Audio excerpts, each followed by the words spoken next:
తర్వాత ఆపరేషన్ సింధూర్లో ప్రపంచ దేశాలన్నీ సపోర్ట్ చేయమని మనం రిక్వెస్ట్ చేశాం కదా సార్, భారత్ రిక్వెస్ట్ చేసింది. మరి ఇప్పుడు ఇరాన్ ఇజ్రాయెల్ మధ్య ఉద్రిక్తతల నేపథ్యంలో భారత్ వైఖరి ఏమిటి అంటే ఏం చెప్తారు? ఎటువైపు ఉంటుంది భారత్? అంటే డిప్లొమసీ ఎలా ఉంటుందో అలాగే ఉంటుంది. మీరు అన్నట్లు మనమేమో we want partners not preachers. మాకు భాగస్వాములకు కావాలి, ఉపదేశాలు ఇచ్చేవాళ్ళు కాదు అని మనం అన్నాం. సరిగ్గా ఇప్పుడు మనం ఏం చేస్తున్నాం అంటే ఇక్కడ ఉపదేశం ఇస్తున్నాం.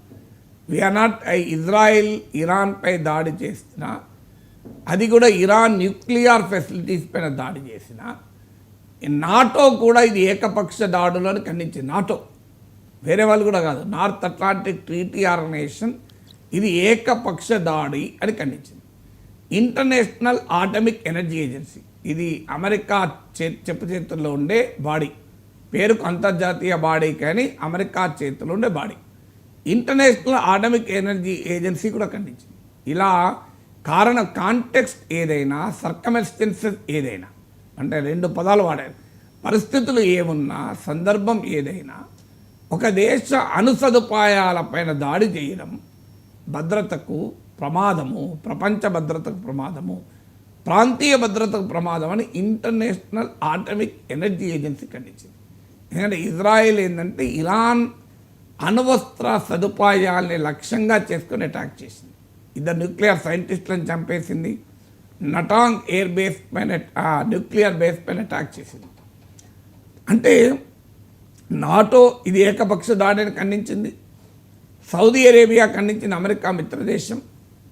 అలాగే ఇంటర్నేషనల్ ఆటమిక్ ఎనర్జీ అమెరికా చేతిలో కీలుబొమ్మ ఖండించింది. ఇండియా మాత్రం ఖండించలేదు. ఇండియా మనం మాత్రం పాకిస్తాన్ అందరూ ఖండించాలని గట్టిగా డిమాండ్ చేస్తాం. కానీ ఓకే, కొన్ని సందర్భాల్లో స్ట్రాటజిక్ బ్యాలెన్స్ మెయింటైన్ చేయాలి, తప్పదు. రష్యా ఉక్రెయిన్ వార్ ఉంది, స్ట్రాటజిక్ బ్యాలెన్స్ మెయింటైన్ చేయక తప్పలేదు. కానీ ఇక్కడ మాత్రం మనం ఇరాన్ మనకు మద్దతు ఇవ్వాలి, ఇజ్రాయెల్ మనకు మద్దతు ఇవ్వాలని కోరుకుంటాం. కానీ మనం మాత్రం ఇజ్రాయెల్పై దాడిని ఖండించాం, ఇరాన్పై దాడిని. అయితే దీనికి కారణం ఏంది? ఇటీవల పాకిస్తాన్పై పోరులో కూడా ఇజ్రాయెల్ మనకు అండగా ఉంది కదా. నిజమే, ఇజ్రాయెల్ అండగా ఉంది. ఇజ్రాయెల్ వ్యతిరేకించే దేశాలు దూరం అవుతున్నాయి. అంటే డిప్లొమసీలో వాట్ ఈజ్ రైట్, ఇజ్రాయెల్ను ఖండించాల్సిన అవసరం కూడా లేదు. కనీసం ఈ న్యూక్లియర్ ఫెసిలిటీస్ పైన దాడులు ప్రమాదకరం అని అయినా అనాలి కదా.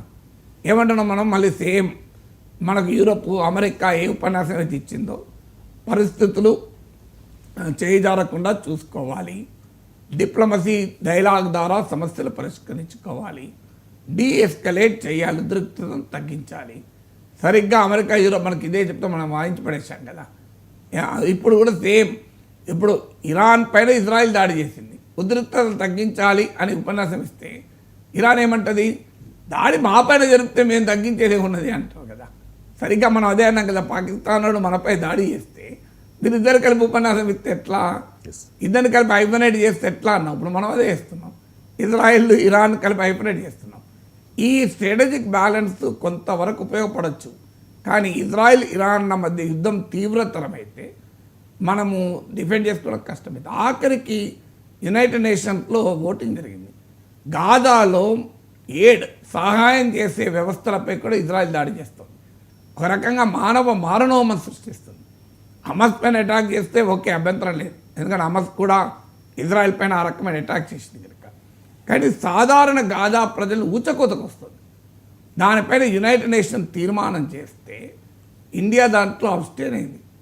మెజారిటీ దేశాలు, నాకు గుర్తున్నంత వరకు మోర్ దెన్ 100 కంట్రీస్ ఈ గాజాపై మానవ మారణోమం వెంటనే ఆగాలి, కాల్పుల విరమణ పాటించాలి. మనం ఏమనలే, ఇజ్రాయెల్ ఖండించడం కూడా కాదు, కాల్పుల విరమణ పాటించాలి అని తీర్మానం చేస్తే దానికి మనం సపోర్ట్ చేయలే. అంటే మనము గాజాపై యుద్ధాన్ని కోరుకుంటున్నామా? సో ఇంతగా మన డిప్లొమసీ మారిపోతే క్రెడిబిలిటీ ఎక్కడ ఉంటుంది మనకు? Correct sir. Thank you so much sir. Iran Israel ఉద్రిక్తతలకు సంబంధించి అనేక అంశాలపై డీటెయిల్డ్గా విశ్లేషణ అందించినందుకు. ఇది